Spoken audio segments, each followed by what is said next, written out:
Zanzi, welcome back to African Farming. Now, farmers are tasked with producing food that is nutritious, and of course, in order to do that, they have to put in all of the goodness during the growing process. For livestock farmers, that means providing excellent animal feed.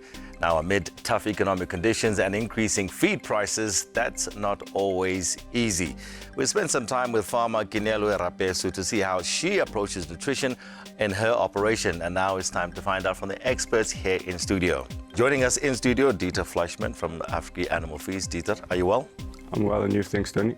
Very good, thank you. Also in studio, Ratselane Marumo from Afrivet. Ratselane, good to see you. Thank you so much, Tony. All right. Craig, good to see you again, my friend. Great to be back. Thank you, Tony. Very well. From Vleissentraal, of course. So, Dieter, can I start with you? Talk to us about the importance of a balanced diet and the raw materials actually used in the feed. Tony, yes, if we look at animal nutrition, at first glance, it's actually a simple concept. But we need to understand that there's numerous building blocks that is involved in making up a balanced diet. And these contain proteins, energy, vitamins and minerals, and we need to get them from our good quality raw materials such as soyas and maize as well. For us, it's very important to understand that during an animal's life, there's different requirements, and for us to feed profitable and be able to meet these requirements effectively, we need to focus on each of those stages. And if I need to look at a stage which is very important, is actually the early stages of animals' life. So if we stunt their growth in the early stages, then we actually hamper their ability to produce according to their genetic ability. So heading into winter, do farmers start preparing a little differently? Yeah, we need to make, like the saying says, make hay when the sun shines. So in times of plenty, we need to plan according to and plan ahead to ensure that we have a sufficient feed bank in the winter. And especially now with the Ukraine and Russia conflict, feedstuffs like urea is especially increased in price a lot. And as we know, winter leeks contain a lot of urea. So definitely in the coming winter, it will be tough to contain and maintain the condition of the animals on the winter veld if we are not able to ensure that there's enough pasture as well. Because one of the main culprits in cattle farming is overstocking.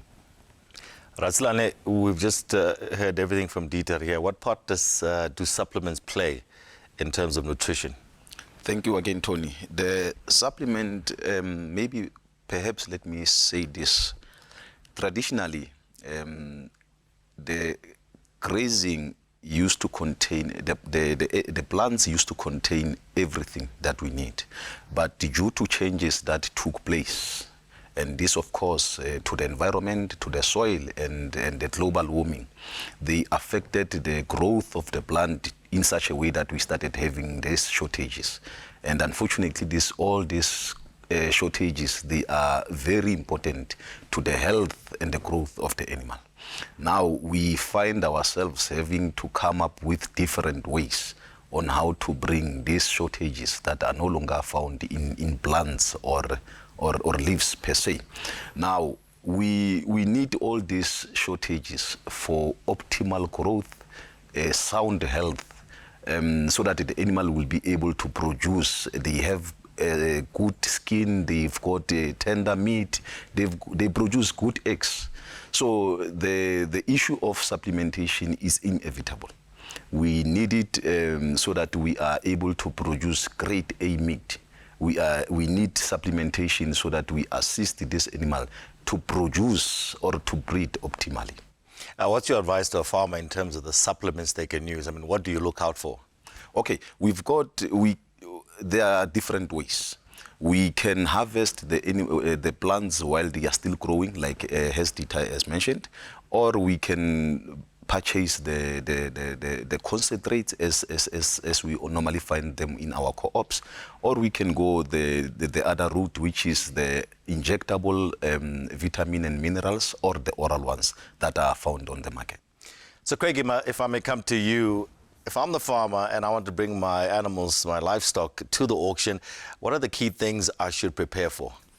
Well, Tony, there's two different aspects. Normally in our weekly sales, our slaughter sales, there's not much preparation that goes into that. The weekly sales, the guys rock up to the sale and we do the sale. Your bigger sales, your breeding sales, stud sales, there's more prep that goes into that. You know, the guys have to condition the animals, so they use licks, phosphate licks, supplements to condition their animals for the sale. You want to get the best price that you can obtain on the sale by conditioning your animals. Yeah. Dieter was talking a little bit earlier on about the environment that we're in and how it can affect, the actual farmer on the ground in terms of feedstock and so forth. How's it affecting your auctions? Well, at this stage, there are some factors that's playing roles. The smaller guys are feeling the pinch with feeds and supplements that's going up at this stage. The bigger farmers they are surviving, they're pushing through at this stage. So yeah, the smaller guys are feeling the pinch at this stage. Well, so Craig, what I'm hearing from you is that there's room for all the farmers to bring in their livestock, because obviously not all farmers have the same capacity. Is that correct? It's true, Tony. There's a lot of farmers that they do not have enough grazing on the veld, as what Dieter mentioned previously.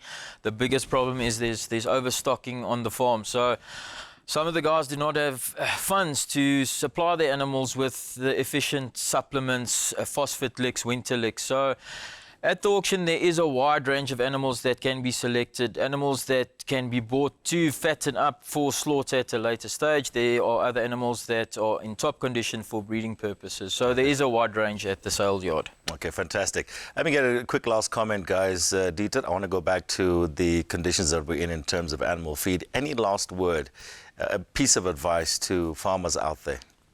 Tony, I think it's very important that we have clear production objectives and that we actually measure the return on our nutritional investment that we make. And as far as possible, try to farm with good quality animals as they are just much more able to convert better. Ratselane, your last word?